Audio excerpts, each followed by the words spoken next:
大家早晨，我依家 Granada 嘅前線報道啊，睇我呢個後邊呢個名不見傳嘅 building 就係呢一個阿布拉罕宮嘅呢個入口附近啦。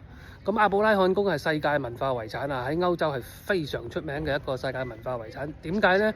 因為佢係代表伊斯蘭城堡同埋宮殿嘅巔峰之作之一啦嚇。伊斯蘭城堡有好多種嘅，但係因為好多都喺中東啦，係嘛？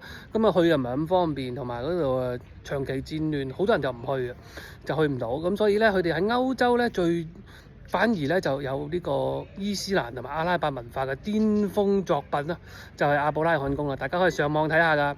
咁大家如果留意到啊，我喺阿力坎提呢一個西班牙城市見到嘅一個伊斯蘭城堡嘅一個地方啊，係咪？但係嗰個咧就經過重建啊，各種各樣㗎啦，就少咗嗰種中世紀伊斯蘭嘅文化。咁但係咧呢一個咧就保留咗傳統同埋最巔峰嘅狀態之一啦，所以就列為世界文化遺產。大家嚟西班牙一定要嚟 Granada 嚟睇呢一個城堡㗎，呢度長期人山人海啊！